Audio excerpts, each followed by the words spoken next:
Friends, today we are going to learn a very nice lesson. Actually, it is a speech.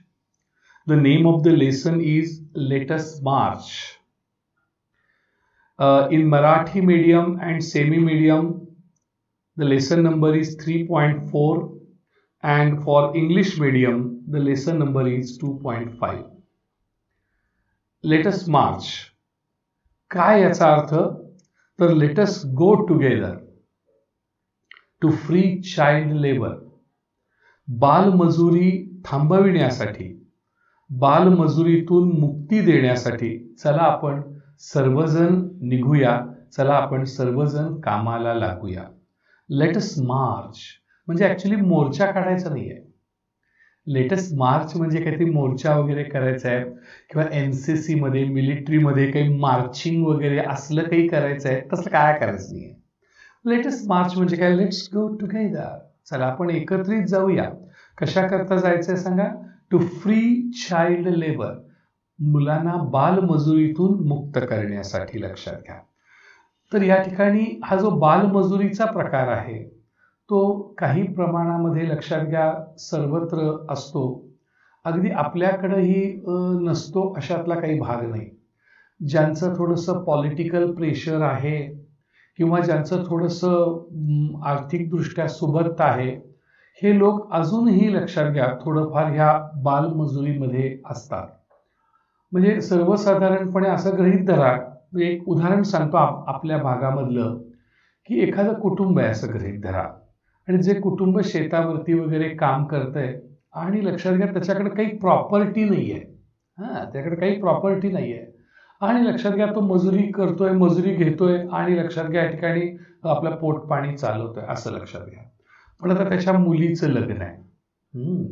मुलीचं लग्न आहे. आता मुलीचं लग्न आहे म्हटल्यानंतर थोडा पैसा पाहिजेलच ना. 10,000 असेल, 20,000 असेल, काहीतरी पाहिजे ना. मग तो शेतमालकाकडे जातो किंवा तो जरा पॉलिटिकल लीडर असेल किंवा अन्य काही असेल, जरा श्रीमंत असेल, त्या माणसाकडे जातो आणि म्हणतो की माझ्या मुलीचं लग्न करायचं आहे आणि मला एक 10,000-20,000 द्या.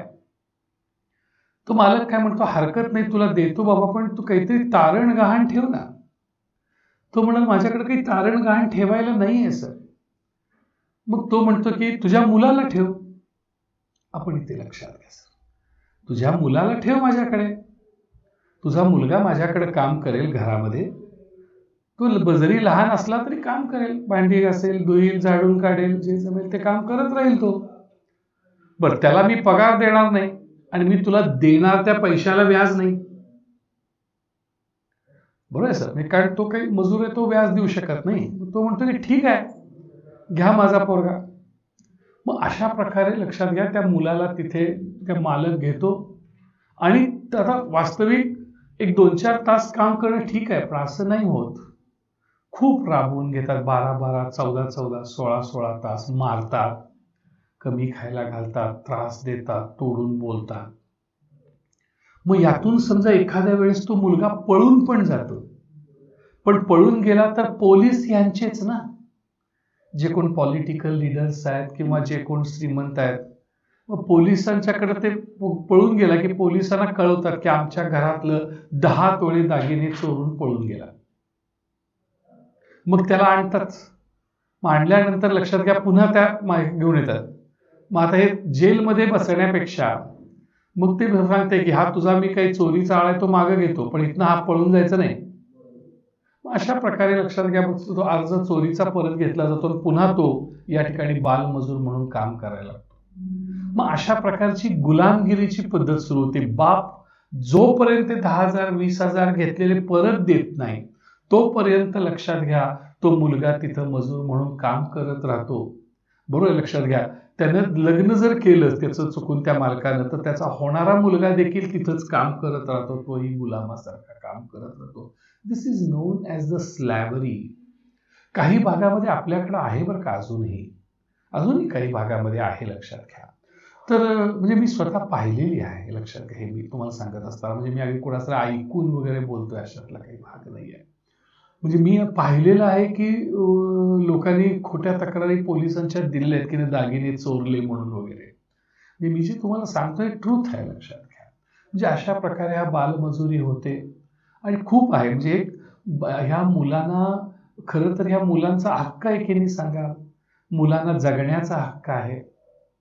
मी आणखीन एक आपल्याला सांगतो की लक्षात घ्या, मुलांना जगण्याचा हक्क आहे म्हणजे काय? तर एक छोटंसं गाव आहे आमच्या मिरजेपासून, खेडं गाव आहे, लक्षात घ्या. मग तिथं मुलगा व्हावा अशी अपेक्षा, लक्षात घ्या. आणि समजा जर चुकून मुलगी झाली किंवा असं, तर तिला मारून टाकतात, लक्षात घ्या. तिला मारून टाकतात.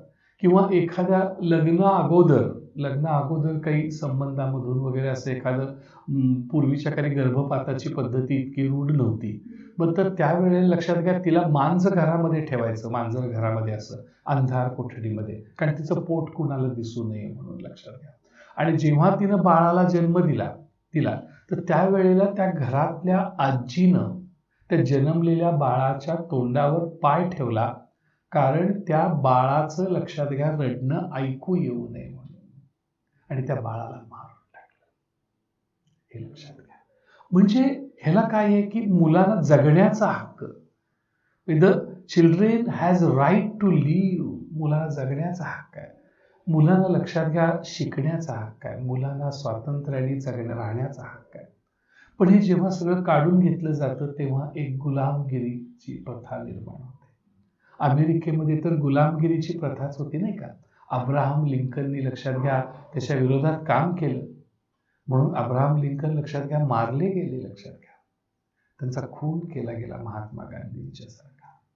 म्हणजे असं लक्षात घ्या, थोडंसं हे गुलामगिरीच्या बद्दल आहे. तर इथे आपल्याकडे कैलास सत्यार्थी म्हणून भारतीय मनुष्य आहे. हा मध्य प्रदेशमधील विदिशा या गावामधून आलेला आहे. त्यांनी जे काम केले, लक्षात घ्या, त्यांनी केलेल्या बालमजुरीच्या विरोधामध्ये जे त्यांनी काम केलं त्याबद्दल त्यांना, लक्षात घ्या, नोबेल पीस प्राइज मिळालेला आहे. आणि जेव्हा नोबेल पुरस्कार मिळाला तेव्हा त्यांनी जे भाषण दिलं, तो भाषण आज आपण ऐकणार आहोत, लक्षात घ्या. किती भाग्यवान आहे तुम्ही आणि मी. आणि मला ते शिकवण्याची संधी मिळते म्हणून मी भाग्यवान, आणि तुम्हाला ती ऐकण्याची संधी मिळते म्हणून आपण भाग्यवान. कैलास सत्यार्थीनं केलेलं काम आज आपण बघणार आहोत. पाहूया. कैलास सत्यार्थी 1954. हे 1954 काय आहे? तर Kailash Satyarthi was born in 1954. मग त्यांची मृत्यूची तारीख दिलेली नाहीये, म्हणजे ते जिवंत आहेत, लक्षात घ्या, अजूनही जिवंत आहेत. नाहीतर सर्वसाधारणपणे माणूस मेला की त्याच्याविषयी लिहितात, नाही, जिवंत माणसाविषयी लिहिलं जातं, लक्षात घ्या. मग हे कैलास सत्यार्थी असा जिवंत मनुष्य आहे ज्याच्यावरती लेख लिहिला गेलेला आहे. Is an Indian children's rights and education advocate. इथं ॲडव्होकेटचा अर्थ मार्गदर्शक, गाईड, ॲडव्हायझर. आणि ते कशाचे मार्गदर्शक आहेत? तर एज्युकेशन ॲडव्होकेट आहेत, शिक्षणाविषयीच्या, बालशिक्षणाविषयी मार्गदर्शन करतात. चिल्ड्रन्स राईट्स ॲडव्होकेट आहेत ते, म्हणजे लक्षात घ्या, मुलांच्या हक्काविषयी ते मार्गदर्शन करतात, सल्ला देतात. आणि ते भारतीय. कैलास सत्यार्थी हे मुलांच्या हक्काविषयी, मुलांच्या शिक्षणाविषयी एक मार्गदर्शन करणारी व्यक्ती आहे. नुसतं मार्गदर्शन करत नाही तर अँड ॲक्टिव्हिस्ट, तर ते एक चांगले कार्यकर्ते आहेत. ॲक्टिव्हिस्ट हा शब्द कुणासाठी वापरला जातो? जो, लक्षात घ्या, निष्पाप, म्हणजे निष्काम काम करतो, कुठल्या अपेक्षेने करत नाही. बाबा आमटे असतील, मदर टेरेसा असतील, अण्णा हजारे असतील, ह्यांना कोण पगार देतं का हो? नाही. These are called as activist.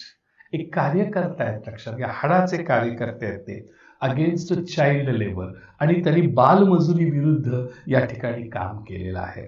त्या बालमजुरी विरुद्ध काम करत असताना त्यांनी एक संस्था स्थापन केली. त्या संस्थेचं नाव काय बघा.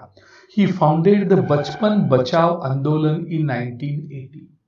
1980 साली त्यांनी बचपन बचाव आंदोलनाची स्थापना केली, लक्षात घ्या. एक संस्थेचं नाव वगैरे दिसते, बचपन बचाव आंदोलन. फाउंड म्हणजे स्थापना करणे, त्याला चांगला इंग्लिश शब्द एस्टॅब्लिश, खूप चांगला शब्द.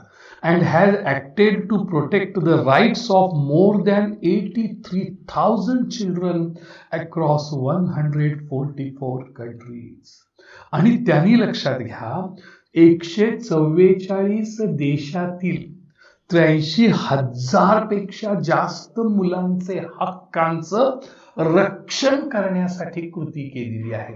टू ऍक्ट म्हणजे कृती करणे, टू प्रोटेक्ट म्हणजे रक्षण करणे. किती देशामध्ये त्यांनी काम केलं कैलास सत्यार्थींनी? 144 देशात काम केलं, लक्षात घ्या. 83,000 मुलांच्या हक्काचं रक्षण करण्यासाठी त्यांनी, लक्षात घ्या, काम केलेलं आहे. बरोबर का? He has been honoured with many awarded. अशा माणसाला खूप पुरस्कार मिळणारच की नाही? अशा माणसाला कित्येक पुरस्कारांनी सन्मानित करण्यात आलेलं आहे. खूप चांगली फ्रेज आहे, टू बी ऑनर्ड विथ, ने सन्मानित केले जाणे. त्याला खूप पुरस्कारांनी सन्मानित केलेलं आहे. आणि त्याच्यामध्ये including Nobel peace prize of 2014. 2014 साली, म्हणजे फक्त 6 वर्षापूर्वी त्याला नोबेल पीस प्राइज, नोबेल शांतता पुरस्काराने आपल्या या भारतीय माणसाला, या मध्य प्रदेशातल्या माणसाला, लक्षात घ्या, कैलास सत्यार्थी नावाच्या माणसाला नोबेल पीस पुरस्काराने सन्मान करण्यात आलेला आहे, लक्षात घ्या. मग आता या ठिकाणी ज्या वेळेला पुरस्कार दिला जातो, लक्षात घ्या, त्यावेळेला पुरस्कार दिल्यावर त्याला भाषणासाठी बोलवलं होतं. आणि ज्या वेळेला त्यांनी, लक्षात घ्या, भाषण दिलेलं आहे, त्या भाषण आपण बघतो. He had addressed his speech. बरोबर सर? त्यांनी, लक्षात घ्या, भाषण या ठिकाणी केलं ज्या वेळेला त्यांना या ठिकाणी पुरस्कार दिला गेलेला होता. आणि त्यावेळेला, लक्षात घ्या, ही ऍड्रेस्ड ही स्पीच, त्यांनी हे भाषण केलेलं आहे on the eve of Nobel prize distribution. म्हणजे नोबेल पुरस्कार वितरणाच्या पूर्वसंध्येला, म्हणजे दुसऱ्या दिवशी, लक्षात घ्या, या ठिकाणी दुसऱ्या दिवशी ही हॅड ऍड्रेस्ड धी स्पीच, त्यांनी हे भाषण केले, लक्षात घ्या. त्यांचा फोटो पण दिसतोय बघा आपल्याला. त्यांचा किती सुंदर चेहरा आहे, पहा सर, किती मनुष्य आगळा वेगळा आहे, असा किती त्याचा तेज आहे बघा, त्या कामाचं तेज आहे त्यांच्या चेहऱ्यावरती. अँड ही हॅड ऍड्रेस्ड धी स्पीच, त्यांनी हे, लक्षात घ्या, भाषण केलेलं आहे on the eve of Nobel prize distribution ceremony. म्हणजे नोबेल पुरस्कार वितरण समारंभाच्या पूर्वसंध्येला, म्हणजे उद्याला समजा नोबेल प्राइज पुरस्काराचं वितरण असेल तर आदल्या दिवशी संध्याकाळी त्याला ऑन द एव ऑफ म्हणतात. ऑन द एव ऑफ च्या पूर्वसंध्येला, म्हणजे या ठिकाणी नोबेल प्राइज डिस्ट्रीब्युशन सेरिमनी जो झाला, नोबेल पुरस्कार वितरण समारंभ झाला, त्याच्या पूर्वसंध्येला आदल्या दिवशी संध्याकाळी, लक्षात घ्या, बरोबर, त्यांनी हे भाषण त्यांना उद्देशून केलेलं आहे समोरच्या लोकांना. इथं बघा आपल्याला काही लोक दिसत आहेत. हे सगळे तिकडले लोक दिसत आहेत. हे बघा, काही फॉरेनचे लोक दिसत आहेत. ही मलाला आहे बघा सर, पाकिस्तानची मलाला. ही मलाला दिसते, लक्षात घ्या. हे आपले पुरस्कार प्राप्त असे हे दिसत आहेत. त्यांच्या अंगावर एक शाल सुद्धा छानशी दिसते बघा सर, आपल्याला इथं सुंदर अशा प्रकारची शाल दिसते. आणि हे सगळे कोणते तिकडले मोठे प्रतिष्ठित माणसं दिसत आहेत. तर आता हे भाषणाची सुरुवात कशी आहे हे आपण थोडीशी बघूया. बघा, लक्षात घ्या, पार्ट 1 म्हटलेलं आहे. त्याच्या भाषणाकडे लक्ष द्या. भाषण म्हणून बघा सर, काही वाक्य पाठ करा ज्याच्यामुळे आपल्याला स्पीच देता येईल. My dear children of the world, जगातल्या माझ्या प्रिय मुलांनो. मी त्यांनी पहिल्यांदा, लक्षात घ्या, मुलांना उद्देशून बोललेलं आहे, लक्षात घ्या. त्यांच्या दृष्टिकोनातून सगळ्यात महत्वाचं काय असेल तर जगातली सगळी मुलं. My dear children of the world, जगातल्या माझ्या प्रिय मुलांनो. Your majesties. आता युअर मॅजेस्टीज हा शब्द कुणाला येतो तर तो राजा आणि राणीला येतो. तिकडे, लक्षात घ्या, जे काही आपल्याकडे कसे शिवाजी महाराज आहेत की नाही, राजा वगैरे, तसं. तर युअर मॅजेस्टीज म्हणजे honourable king and queen. Norway देशामध्ये हा कार्यक्रम चालू आहे सर. नॉर्वे, तिकडे नॉर्वे देशामध्ये राजा राणी वगैरे आहेत सर, लक्षात घ्या. युअर मॅजेस्टीज म्हणजे सन्माननीय महाराज आणि महाराणी असं म्हणायचं आहे त्याला sir. Your royal highnesses. Royal highnesses म्हणजे काय सांगा sir, important personalities in royal family. आता राजा राणीच्या घरामध्ये कोणते असणार ना, काका असणार, काकू असणार, काहीतरी पुतणे असणार की नाही, ते सगळे आलेले असणार की ऐकायला हे सगळं. कारण त्या नॉर्वे देशातल्या त्या राजघराण्याकडनं हा नोबेल पुरस्कार दिला जातो, नाही का. म्हणून तो काय म्हणतो, युअर रॉयल हायनेसेस म्हणजे important personalities in royal family. ह्या राजघराण्यातील जे महत्वाचे व्यक्ती आहेत ते एक्सलन्सीज. एक्सलन्सीज म्हणजे काय, पर्सन्स ऑन हाय पोस्ट. म्हणजे उच्च पदस्थ व्यक्ती, तिथे कोणतरी मंत्रीगण वगैरे असणार ना त्या राजाचे, कोणते मिनिस्टर्स असतील, काहीतरी असतील, हाय पोस्टवर काम करणारे, सेनापती असतील. तर सांगितले persons on high post, distinguished members of the Norwegian Nobel committee. Distinguished म्हणजे ख्यातनाम, सुप्रसिद्ध, फेमस, जे सदस्य आहेत ऑफ नॉर्वेजियन नोबेल कमिटी.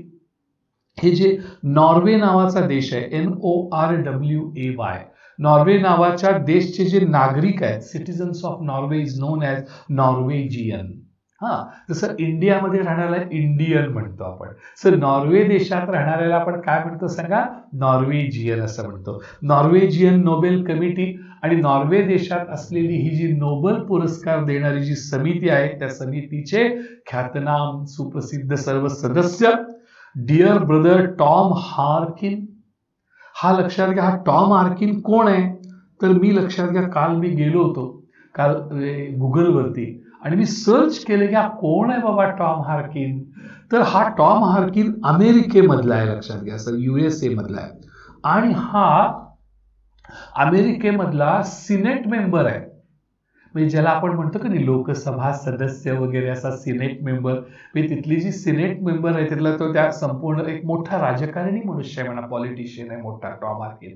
आणि त्यानं ह्या नोबेल कमिटीला वारंवार ह्या आपल्या माणसाचं, म्हणजे लक्षात घ्या या ठिकाणी कैलास सत्यार्थीचं नाव या ठिकाणी सुचवलेलं होतं. लक्षात घ्या कशासाठी, नोबेल पुरस्कारासाठी. एकदा सुचवून नोबेल पुरस्कार मिळत नाही सर, लगेच सुचवलं आणि लगेच नोबेल पुरस्कार मिळाला नाही. There are so many people in the world who are doing a great social work और ग्रेट वर्क. काही महान कामं करणारी असंख्य माणसं आहेत, असंख्य माणसांना नोबेल पुरस्कार मिळतो आहे. बघा, ह्या माणसाला आपल्या कैलास सत्यार्थीचं ज्या नाव दिलं, नॉमिनेशन केलं, ते कुणी केले सांगा, टॉम हार्किननी केले. म्हणून त्यांच्या नावाचा उल्लेख अत्यंत लक्षात घ्या सन्मानपूर्वक केला जातो. ब्रदर्स अँड सिस्टर्स, माझ्या उपस्थित बंधू आणि भगिनीनो, हे आपल्याकडे स्वामी विवेकानंदाचे संस्कार आहेत सर. स्वामी विवेकानंदांनी सुद्धा धार्मिक सभेमध्ये बोलत असताना बंधू आणि भगिनी हा शब्द वापरला होता, लक्षात घ्या. आता हा शब्द, अँड माय डिअर डॉटर मलाला, आणि माझी लक्षात घ्या प्रिय मुलगी मलाला. म्हणजे कैलास सत्यार्थीची मलाला ही मुलगी आहे का, ही मलाला कोण आहे, तर मलाला ही पाकिस्तानची मुलगी आहे. लक्षात घ्या, पाकिस्तानमध्ये मुलींच्या शिक्षणावरती दहशतवाद्यांनी बंदी घातली होती. Terrorist band on the education of the girls in Pakistan. पाकिस्तानमध्ये मुलींच्या शिक्षणावर लक्षात घ्या दहशतवाद्यांनी बंदी घेतली होती, मुली शाळेत जात नव्हत्या. पण this Malala refused to accept the orders of terrorist. ह्या मलालानी काय केलं लक्षात घ्या, दहशतवाद्यांचा आदेश स्वीकारायला नकार दिला. And she went to the school, आणि ती शाळेमध्ये गेली. She encouraged her friends to go to school. तिनं शाळेमध्ये आपल्या मैत्रिणींना जाण्यासाठी लक्षात घ्या उत्तेजन दिलं. हे बघून टेररिस्ट बिकेम अँग्री, दहशतवादी लक्षात घ्या रागावले. And they came to school, ते दहशतवादी शाळेत आले. And they fired at Malala, आणि त्यांनी मलालावरती लक्षात घ्या बंदुकीच्या गोळ्या झाडल्या. Many of her friends died on that occasion. त्या प्रसंगीची कित्येक मैत्रिणी मित्र मेले, लक्षात घ्या. And she became seriously injured, आणि ती गंभीररित्या जखमी झाली. Then she shifted to London. तिला लंडनला लक्षात घ्या शिफ्ट करण्यात आलं. And there she become cured. तिथं ती लक्षात शी क्युअर्ड, ती बरी झाली. आणि नंतर लक्षात घ्या तिनं जगभर हे काम सुरू केलं की मुलींसाठी शिक्षण दिलं गेलं पाहिजे. आणि म्हणून तिला देखील, ह्या मलालाला देखील लक्षात घ्या, जिनं मुलींच्या शिक्षणासाठी काम केलं, सावित्रीबाई फुलेंसारखं पाकिस्तानामध्ये तिनं काम केलं, याच्याबद्दल तिला देखील नोबेल पीस प्राइज मिळालेला आहे. लक्षात घ्या, काय मोठी माणसं आहेत नाही आपल्याकडे. एकदम ही छोटी पोरगी आहे तुमच्या वयाची, 16-17 वर्षाची मलाला नावाची मुलगी आहे, लक्षात घ्या. आणि तिला हे आमचे कैलास सत्यार्थी काय म्हणतात, माय डिअर डॉटर म्हणतात. लक्षात घ्या, माझी तू मुलगी आहेस असं तिला म्हणतात. पहा किती भावनिक नातं आहे.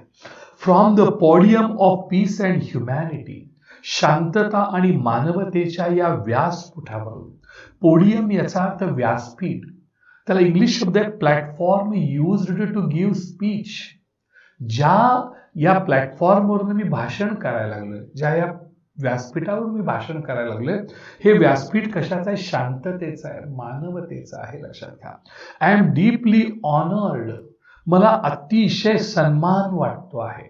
डीपली म्हणजे व्हेरी, टू बी ऑनर्ड म्हणजे सन्मान वाटणे. I am honoured person.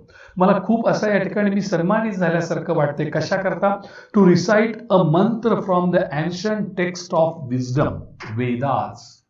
एक वेद नावाचा आमच्याकडे टेक्स्ट ऑफ विजडम आहे, म्हणजे एक पुस्तक आहे आमच्या भारतामध्ये. आमच्या भारतामध्ये वेद या नावाचं टेक्स्ट ऑफ विजडम आहे, म्हणजे बुक ऑफ नॉलेज आहे, एक ज्ञान ग्रंथ आहे. आणि त्या हा प्राचीन ज्ञान ग्रंथ आहे, खूप खूप जुना आहे, 2-3 हजार वर्षापूर्वीचा. आणि या वेदामधला एक मंत्र मी सांगत असताना, टू रिसाइट म्हणजे म्हणणे. लक्षात घ्या, तुम्ही या ठिकाणी जे वेद नावाचं जे टेक्स्ट ऑफ विजडम आहे, वेद नावाचं जे लक्षात घ्या नॉलेज ऑफ बुक आहे, जे पुस्तक आहे, अत्यंत एक ज्ञानाचा ग्रंथ आहे, प्राचीन ग्रंथ आहे, एन्शंट प्राचीन ग्रंथ आहे, व्हेरी ओल्ड ग्रंथ आहे. त्यातला एक मंत्र लक्षात घ्या सांगत असताना मला खूप सन्मान मिळाल्यासारखं वाटतंय. दिस मंत्रा कॅरीज अ प्रेयर. या मंत्रामध्ये एक प्रार्थना आहे. And aspiration. ह्या मंत्रामध्ये एक स्ट्रॉंग विश आहे, एक या ठिकाणी बळकट इच्छा आहे. And resolve. आणि त्याच्यामध्ये एक फर्म डिटर्मिनेशन आहे, एक ठाम असा निर्धार आहे. That has the potential. ज्या मंत्रामध्ये लक्षात घ्या, ज्या निश्चयामध्ये, ज्या इच्छेमध्ये एक क्षमता आहे टू लिबरेट ह्युमॅनिटी. मानवतेला मुक्त करण्याची, मानवतेला स्वतंत्र करण्याची फ्रॉम ऑल मॅनमेड क्रायसिस. ही जी सर्व मानवनिर्मित संकट आहेत, ही जी सगळी मानवनिर्मित, दिस मंत्रा कॅरीज अ प्रेयर. या मंत्रामध्ये एक प्रार्थना आहे, लक्षात घ्या. अँड ॲस्पायरेशन. त्याच्यामध्ये एक लक्षात घ्या, एक स्ट्रॉंग विश आहे, बळकट इच्छा आहे त्या मंत्रामध्ये. अ रिझॉल्व्ह. एक ठाम निर्धार आहे त्या मंत्रामध्ये. फर्म डिटर्मिनेशन आहे. That has the potential. त्या मंत्रामध्ये अशी एक क्षमता आहे, अशी एक कपॅसिटी आहे टू लिबरेट ह्युमॅनिटी. मानवतेला स्वतंत्र करण्याची, संपूर्ण मानव जातीला मुक्त करण्याची, स्वतंत्र करण्याची क्षमता त्या ठिकाणी लक्षात घ्या त्या मंत्रामध्ये आहे. From all man made crisis.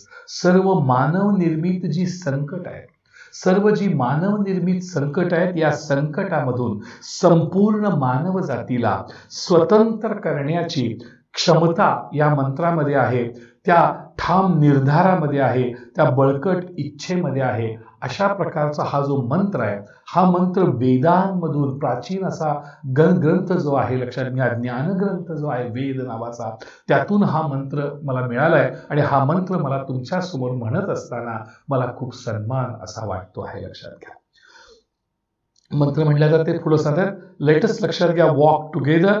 चला आपण पुढे जाऊया. Let's walk together. आपण एकत्रित निघूया. आता वॉक म्हणजे चालायचं, अशातला भाग नाही सर. चला निघूयात, आपण कामाला निघूया. Let's walk together. मी एकटा नाही जाणार, आपण सगळे मिळून काम करूया. Let's walk together. चला आपण एकत्रित निघूया, एकत्रित काम करूया. In pursuit of global progress. जगाच्या प्रगतीचा पाठपुरावा करण्यासाठी. इन पर्स्युएट ऑफ म्हणजे पाठपुरावा करणे. पर्स्यूट म्हणजे following, to follow, pursuit. In pursuit of global progress. जी या जगाची प्रगतीचा पाठपुरावा करण्यासाठी चला आपण सगळे मिळून एकत्रित काम करूया. Not a single person should be left. एक व्यक्ती सुद्धा मागे राहता कामा नये. Or left behind. लक्षात घ्या, मागे राहता कामा नये. Any corner of the world. या ठिकाणी जगाच्या कोणत्याही कोपऱ्यातली एक व्यक्ती सुद्धा या ठिकाणी मागे राहता कामा नये. प्रगतीपासून त्याची प्रगती झाली पाहिजे. From east to west. या ठिकाणी पूर्वेपासून पश्चिमेपर्यंत जावा. From south to north. दक्षिणेपासून उत्तरेकडे जावा. ह्या संपूर्ण जगातल्या कुठल्याही कोपऱ्यामध्ये एक व्यक्ती सुद्धा मागे राहता कामा नये. या ठिकाणी ज्याची प्रगती झाली नाही, अशा जगाच्या प्रगतीचा पाठपुरावा करण्यासाठी चला आपण सगळे एकत्रित प्रयत्न करूया. Let's walk together, let's speak together. आता हे जे आहे हे कशातला आहे सांगायचा, तो मंत्र, तो जो मंत्र आहे ना वेदांच्या मधला मंत्र, त्याचं हे चाललंय सर. तो वेदामधला जो मंत्र आहे त्याचा हा अर्थ आहे, लक्षात घ्या. तुमच्या लक्षात बघा, जगाची प्रगती झाली पाहिजे, आम्ही वसुदेव कुटुंबकम, युनिव्हर्सल ब्रदरहुड. वेद जो आहे तो हिंदू लोकांची प्रगती व्हावी, भारताची प्रगती व्हावी म्हणत नाही. वेद हा जगासाठी आहे. वसुदेव कुटुंबकम, विश्वबंधुत्व, युनिव्हर्सल ब्रदरहुड, याची लक्षात घ्या संकल्पना या ठिकाणी आमच्या वेदांमध्ये आहे. किती वेद श्रेष्ठ आहेत बघा सर. आणि या वेदामधलं ही प्रार्थना आहे. काय सांगितलं, लेट्स वॉक टुगेदर, चला आपण एकत्रित निघूया in the persuade of global progress, जगाच्या प्रगतीचा पाठपुरावा करण्यासाठी. Not a single person should be left behind in any corner of the world. जगाच्या कुठल्याही कोपऱ्यातून एक व्यक्ती सुद्धा लक्षात घ्या प्रगती विना मागे राहता कामा नये.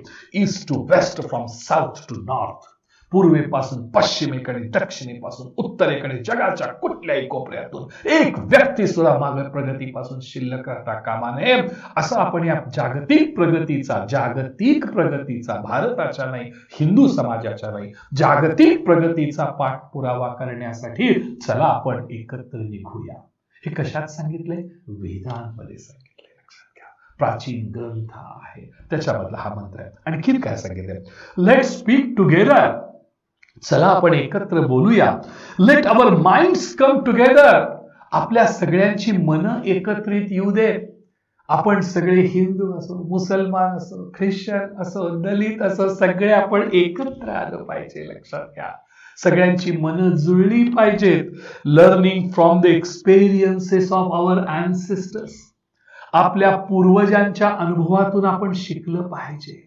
अँसेस्टर्स म्हणजे पूर्वज, फोर फादर्स, आपले पूर्वज जे आहेत त्यांच्यावर महाभारत बघतो आपण सर, हे आपले पूर्वज आहेत. रामायण बघतो आपण, हे आपले पूर्वज आहेत. यांच्या अनुभवातून आपण शिकलं पाहिजे. पहिलं जागतिक महायुद्ध झालं त्यातनं आपण शिकलं पाहिजे. जे आपले पूर्वज आहेत त्या पूर्वजांच्या अनुभवातून आपण शिकलं पाहिजे. Late us together create knowledge for all, चला आपण सर्वांसाठी ज्ञानाची निर्मिती करूया. स्वतःसाठी नाही, स्वार्थासाठी नाही, सर्वांसाठी. Late us together create knowledge for all that benefits all, चला सर्वांसाठी ज्ञानाची निर्मिती करूया, जे ज्ञान सर्वांसाठी फायदेशीर असेल. बेनिफिट म्हणजे काय सांगा, to bring advantage to all, सर्वांना त्याचा ऍडव्हान्टेज मिळाला पाहिजे. लक्षात घ्या त्या ज्ञानाचा. असं ज्ञान आपण निर्माण करूया. तुमच्या लक्षात आलं का, असं ज्ञान आपण निर्माण करायचं आहे. असं बोलूया आपण, कुणाची मनं नाही दुखवायची, कुणाला टोचून नाही बोलायचं. लेट अस स्पीक टुगेदर, चला आपण एकत्र बोलूया. Let our minds come together, चला आपली सगळी मनं एकत्र येऊ देत. Learning from the experiences of our ancestors, आपल्या पूर्वजांच्या अनुभवांपासून थोडस आपण शिकूया. Let us together create the knowledge for all, सर्वांसाठी आपण ज्ञानाची निर्मिती करूया. दॅट बेनिफिट्स ऑल, ज्या ज्ञानाचा फायदा सर्वांना होईल. लक्षात घ्या, ही जी दोन पॅरेग्राफ्स आहेत, दीज आर जे दोन पॅरेग्राफ्स दिसत आहेत. लक्षात घ्या, हे पॅरेग्राफ त्या वेदामधले आहेत. त्या वेदातला हा मंत्र आहे, हा वेदामधली ही प्रार्थना आहे. आणि ही प्रार्थना सांगून झाल्यानंतर लक्षात घ्या, मग ते आपल्या भाषणाला आता सुरुवात करतायत. लक्षात घ्या, आय बो टू माय लेट पेरेंट्स, माझे जे दिवंगत आई वडील आहेत त्यांना मी वाकून नमस्कार करतो. लेट म्हणजे वारलेले. माझे दिवंगत जे आई वडील आहेत त्यांना मी वाकून नमस्कार करतो. टू माय मदरलँड इंडिया, माझी मातृभूमी भारताला मी वाकून नमस्कार करतो. And to the mother earth, आणि ही जी सारी माझी भूमाता आहे, ही पृथ्वी माता आहे, हिलाही मी वाकून नमस्कार करतो. लक्षात घ्या, हे पहिल्यांदा त्यांनी आई वडिलांना, आपण बघतो बघा गणपतीला बघितले बघा, गणपतीला काय सांगितलं होतं, जा जगाची प्रदक्षिणा करून ये. ते गणपती काय करतो, आई वडिलांना बसवतो, आई वडिलांच्या भोवती प्रदक्षिणा घालतो आणि मग तो झाली जगाची प्रदक्षिणा. म्हणजे लक्षात घ्या, आई वडिलांना एवढी किंमत आहे. जगाची व्हॅल्यू ही आई वडिलांच्या व्हॅल्यूवर आहे. म्हणून त्यांनी पहिल्यांदा वाकून कुणाला नमस्कार केला लक्षात घ्या. आय बो टू माय लेट पेरेंट्स. माझ्या दिवंगत वारल्या कैलासवासी माझ्या आई आणि वडिलांना मी वाकून नमस्कार करतो. To my motherland India. माझ्या मातृभूमी या भारताला, ज्या देशातून मी इथं आलो तर मी वाकून नमस्कार करतो. And to the mother earth. आणि जी माझी ही धरती माता आहे, ही पृथ्वी माता आहे, हिला मी वाकून नमस्कार करतो. With a warm heart I recall how thousands of times I have been liberated. Each time I have freed a child from slavery.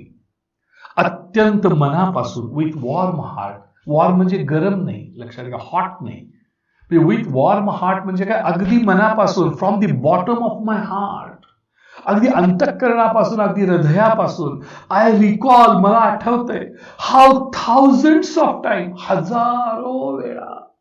हजारो वेळा आय हॅव बीन लिबरेटेड. मी, लक्षात घ्या, स्वतःहून मी मुक्त झालेलो आहे, स्वतंत्र झालेलो आहे. अनेक बेड्यातून मी स्वतः मुक्त झालेलो आहे.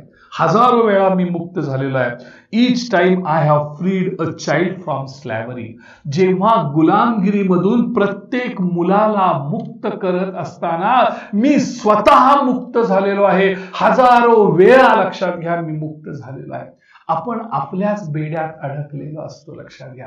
हे विश्वची माझे घर म्हणत नाही, लक्षात घ्या. आपण बरोबर आहे, वसुदैव कुटुंबकम आपण म्हणत नाही. यासाठी आपण मनाने मुक्त व्हावं लागतं, लक्षात घ्या. हे विश्वची माझे घर हे म्हणण्यासाठी आपल्याला स्वतःला पहिल्यांदा मुक्त व्हावं लागतं कौटुंबिक बेड्यांपासून, लक्षात घ्या. या ठिकाणी सगळ्या बेड्यांपासून मुक्त होऊन हा सगळा देश, हे सगळं जग हे माझं आहे असं म्हणावं लागतं. आणि म्हणून तो म्हणतो की प्रत्येक मुलाला गुलामगिरीतून मुक्त करत असताना प्रत्येक वेळी मी स्वतंत्र झालो, मी मुक्त झालो. हजारो वेळा मी मुक्त झालो, हे मला आठवतंय. विथ अ वॉर्म हार्ट, मी अत्यंत अंतःकरणापासून सांगू इच्छितो. आय रिकॉल, मला आठवतंय, how thousands of time I have been liberated. हजारो वेळा मी स्वतः मुक्त झालेलो आहे, मी स्वतः स्वतंत्र झालेलो आहे. Each time I have freed a child from the slavery. प्रत्येक वेळेला एखाद्या लहान मुलाला गुलामगिरीतून मुक्त करत असताना मी स्वतः, लक्षात घ्या, या ठिकाणी मुक्त झालेलो आहे.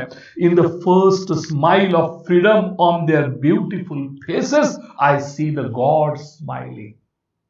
जेव्हा गुलामगिरीतून मी त्या मुलाला मुक्त केलं तेव्हा पहिल्यांदा त्या मुलाच्या चेहऱ्यावर जे मी हास्य बघितलं, त्या हास्यामध्ये मला भगवंत दिसला, मला ईश्वर दिसला. In the first smile of freedom on their beautiful faces. ज्या लहान मुलांना मी गुलामगिरीतून मुक्त केलं, त्या सुंदर अशा चेहऱ्यावर जेव्हा मी त्यांच्या स्वतंत्रतेचं हास्य बघितलं, तेव्हा I see the God smiling. तेव्हा मला परमेश्वर हसत असताना मला दिसला. परमेश्वराचं हसण्याचं रूप मला त्या मुलांच्या मधून दिसलं, लक्षात घ्या. या ठिकाणी इथं I give the biggest credit to this honour to my moments. तो म्हणतो की माझ्या या सन्मानाचं, मला आज पुरस्कार मिळाला. आज मला या ठिकाणी इथे मला जो पुरस्कार मिळाला, हा जो सन्मान मिळाला, त्याचं सगळ्यात मोठं श्रेय मी कुणाला देऊ इच्छितो? काही माझे कार्यकर्ते आहेत, त्यांना मी देऊ इच्छितो. या मोमेंटचं, मुव्हमेंट म्हणजे चळवळ, ही जी कॅम्पेन आहे, मुव्हमेंट म्हणजे कॅम्पेन, ही जी माझी मोहीम आहे, ऍट कालू कुमार, हे माझं श्रेय मी कुणाला देऊ इच्छितो? कालू कुमारला, Dhumdas and Adarsh Kishore from India. भारतामधले जे माझे कार्यकर्ते आहेत, माझ्या चळवळीचे कार्यकर्ते आहेत, जे कालू कुमार आहे, धूमदास आहे, आदर्श किशोर आहे, ह्या लोकांना आजच्या या माझ्या सन्मानाचं, मला मिळालेल्या पुरस्काराचं सगळ्यात मोठं श्रेय मी यांना देऊ इच्छितो, लक्षात घ्या. हु मेड द लक्ष अँड इक्बाल मसीहा फ्रॉम पाकिस्तान. आणि पाकिस्तान मधून, लक्षात घ्या, इक्बाल मसीहा हा जो फोटो आहे बघा, इक्बाल मसीहा, या इक्बाल मसीहा हा जो पाकिस्तान मधला जो माझा कार्यकर्ता आहे, लक्षात घ्या, ह्याला या ठिकाणी, लक्षात घ्या, मी श्रेय देऊ इच्छितो ह्या पुरस्काराचं. Who made the supreme sacrifice for protecting the freedom and dignity of children. ज्यांनी लक्षात घ्या सगळ्यात मोठा त्याग केला. कशासाठी? मुलांच्या प्रतिष्ठेसाठी आणि मुलांची प्रतिष्ठा आणि मुलांच्या स्वातंत्र्याच्या रक्षणासाठी. या ठिकाणी सुप्रीम सॅक्रिफाईस म्हणजे highest act of giving up. To give up म्हणजे त्याग करणे, सोडून देणे, अबॅन्डन. लक्षात घ्या. मग ह्या मुलांनी हे जे कालू कुमार आहेत, धूमदास आहेत, आदर्श किशोर आहेत, इक्बाल मसीहा आहेत, यांनी मोठं बलिदान केलेलं आहे. कशासाठी? मुलांची प्रतिष्ठा, मुलांची डिग्निटी म्हणजे प्रेस्टीज, सेल्फ रिस्पेक्ट, मुलांची प्रतिष्ठा आणि मुलांचं स्वातंत्र्य याचं रक्षण करण्यासाठी. टू प्रोटेक्ट म्हणजे रक्षण करणे. I humbly accept this award. मी नम्रपणे या पुरस्काराचा स्वीकार करतो. हंबली म्हणजे नम्रपणे, ऍक्सेप्ट म्हणजे स्वीकार करणे. I humbly accept this award on behalf of all such martyrs. या सर्व हुतात्म्यांच्या वतीनं मी हा अत्यंत नम्रपणे हा पुरस्कार स्वीकारतो. हे सगळे हुतात्मे झाले सर, मेलेले आहेत हे सगळे. कालू कुमार, धूमदास, आदर्श किशोर, इक्बाल मसीहा. तुम्हाला काय वाटतंय मुलांना, की ज्यांनी बालमजुराला मुक्त केलं, त्यांचे जी गुलामगिरीतून ज्या मुलांना मुक्त केलं, त्यांचे मालक ह्यांना सोडत असतील? त्यांचे मालक ह्यांना धमकी देत असतील, ह्यांना गुंड पाठवत असतील मारायला, आणि मग ह्या अशा गुंडगिरीमध्ये, ह्या मारामारीमध्ये हे सगळे कार्यकर्ते मेले. लक्षात घ्या. कैलास सत्यार्थीच्या मागे गुंड होते, त्याला गुंड मारण्यासाठी ज्या ज्या वेळेला त्यांनी लक्षात घ्या मुलाला मुक्त केलं, तर मालक गप बसले होते त्याचे? नाही. मग अशा वेळेला लक्षात घ्या, या ठिकाणी काही लोकांच्या प्राणांचं बलिदान केलं गेलं. त्यांचे लक्षात घ्या, या हे जे त्यांचे महान त्याग आहेत, हुतात्मे झाले. हे सगळे हुतात्मे आहेत सर. कालू कुमार, धूमदास, आदर्श किशोर, इक्बाल मसीहा, हे जे काही हे मार्टियर्स आहेत, हे जे हुतात्मा आहेत, हे जे मेलेले आहेत, लक्षात घ्या, या कार्यासाठी, बालमजुरांना मुक्त करण्यासाठी, या हुतात्म्यांच्या वतीने, ऑन बिहाफ ऑफ, या वतीने मी नम्रपणे हा पुरस्कार स्वीकारतो. माय फेलो ऍक्टिव्हिस्ट, माझे सहकारी जे कार्यकर्ते आहेत, अजून जिवंत आहेत, जे माझे सहकारी कार्यकर्ते आहेत अक्रॉस द वर्ल्ड, जे संपूर्ण जगभर आहेत, अँड माय कंट्रीमेन, आणि माझे देश बांधव, माय इंडियन्स, माझ्या देश बांधवांच्या वतीनं मी लक्षात घ्या नम्रपणे या पुरस्काराचा स्वीकार करतो. तरी तिघांच्या वतीनं लक्षात घ्या या ठिकाणी पुरस्काराचा स्वीकार केला. 1 नंबर काय सांगा sir? Martyrs. 2 number fellow activist, आणि 3 नंबर कोण सांगा सर? कंट्रीमेन म्हणजे इंडियन्स, देश बांधव. ह्या तिघांच्या वतीनं हे जे हुतात्मे झालेले आहेत, आणि माझे सहकारी जे कार्यकर्ते आहेत, फेलो ऍक्टिव्हिस्ट आहेत, आणि माझे लक्षात घ्या कंट्रीमेन जे माझे देश बांधव आहेत, या तिघांच्या वतीनं मी अत्यंत विनम्रपणे लक्षात घ्या या पुरस्काराचा मी स्वीकार करतो. लक्षात घ्या. आता त्यांनी पुढे सांगितलं, लक्षात घ्या, की मी भारतामधून आलोय. कुठं आलोय? नॉर्वे या देशामध्ये आलोय.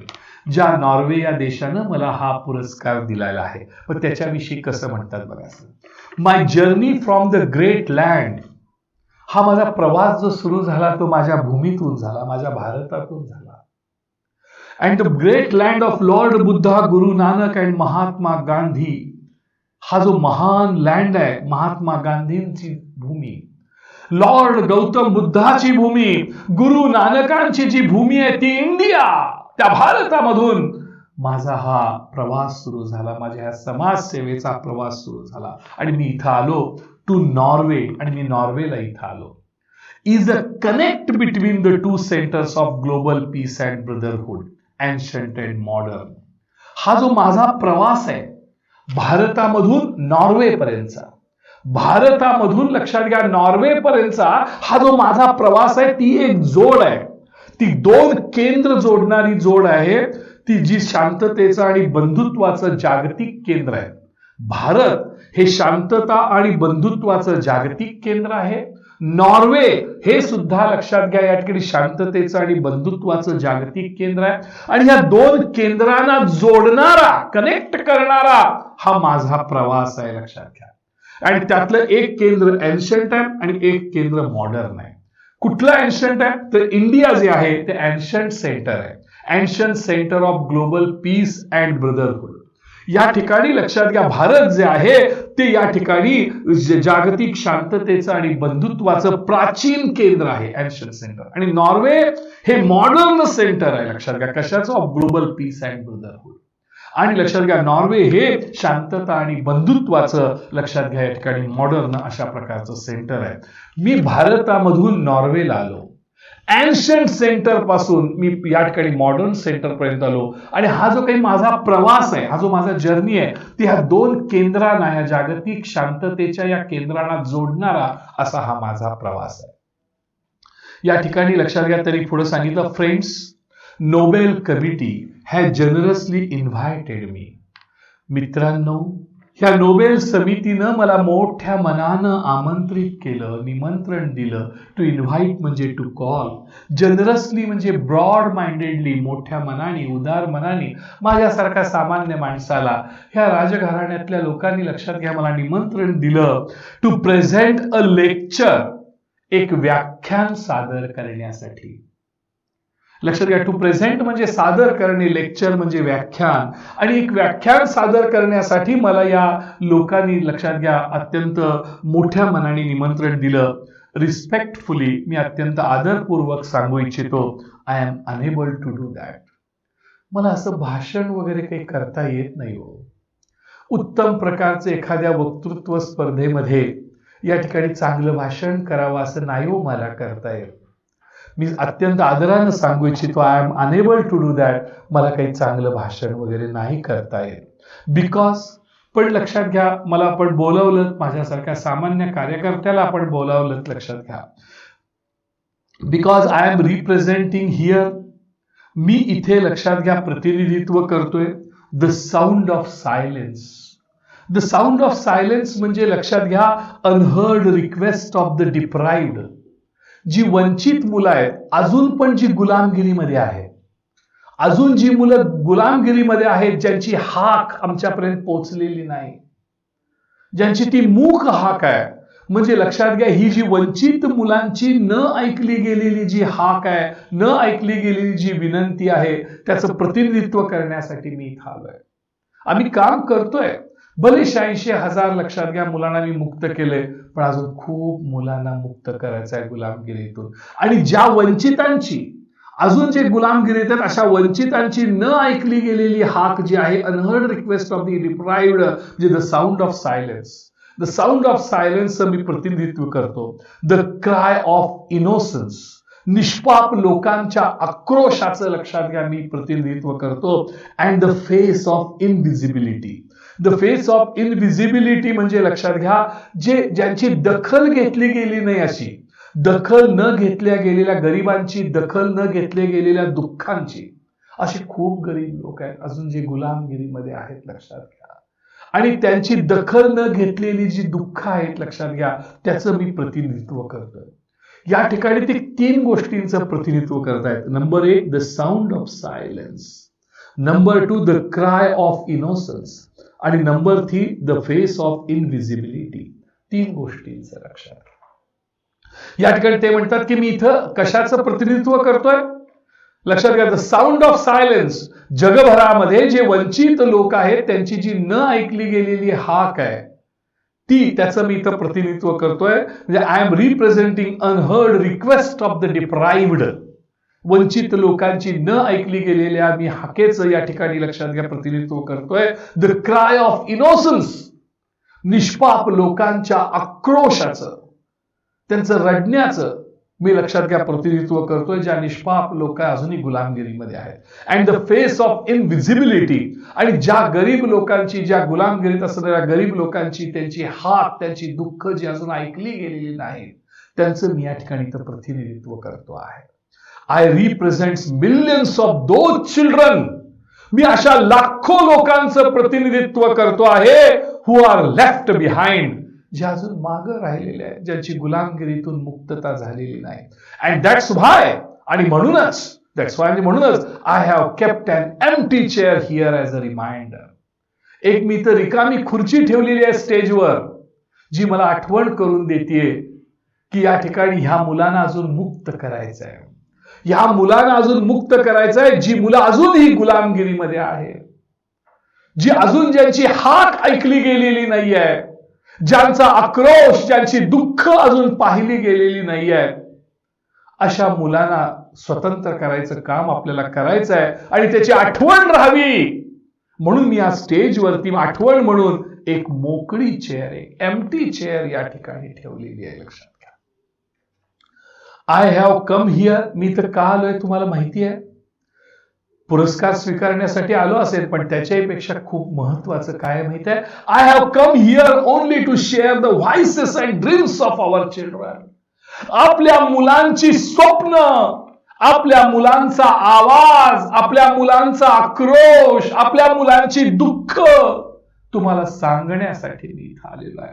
I have come here only to share, only to tell the voices, cries and dreams of our children.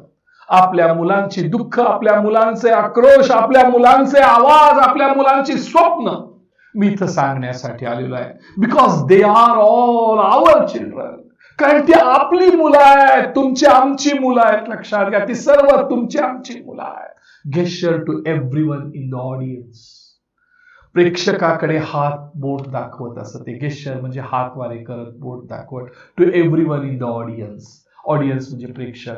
ती सगळी आपली मुलं आहेत, तुमची माझी मुलं आहेत ती. आणि त्या मुलांची स्वप्न आणि त्या मुलांचा आवाज सांगण्यासाठी मी इथं आलेलो आहे. I have looked into their frightened and exhausted eyes. त्यांच्या लक्षात घ्या, घाबरलेल्या आणि निराश झालेल्या नजरेमध्ये मी पाहिलेलं आहे. लक्षात घ्या, ते घाबरलेले त्यांचे डोळे मी पाहिलेले आहेत. निराश झालेले त्यांचे डोळे मी पाहिलेले आहेत. लक्षात घ्या, गुलामगिरीमध्ये जो बाप आहे तो लक्षात घ्या गुलामगिरीतच मरून जातो. त्याचा मुलगा पुन्हा गुलाम होतो. तो मुलगा सुद्धा मोठा होतो, तो पण गुलामगिरीत मरतो आणि त्याचा मुलगा पुन्हा गुलाम होतो. पिढ्यानपिढ्याची गुलामगिरी. Exhausted eyes, hopeless eyes. लक्षात घ्या, फ्रायटन्ड आईज. किती वर्ष. आणि म्हणून मी अशा मुलांची घाबरलेली आणि लक्षात घ्या अशी एक्झॉस्टेड, निराश झालेल्या नजरा मी पाहिलेल्या आहेत. I have held their injured bodies. मी माझ्या या हातामध्ये त्यांची जखमी शरीर धरलेली आहे. त्यांचे जखमी देह मी माझ्या या हातामध्ये धरलेले आहे. इंज्युअर्ड म्हणजे लक्षात घ्या जखमी, या ठिकाणी बॉडीज म्हणजे शरीर. And felt their broken spirits. आणि त्यांचे लक्षात घ्या या ठिकाणी विदीर्ण झालेले, उद्ध्वस्त झालेले त्यांचे आत्मे मी पाहिलेले आहेत. काय करता येत नाही. लक्षात घ्या, काय करता येत नाही. कोण वाचवायला येत नाही. ह्यातून सुटका नाही.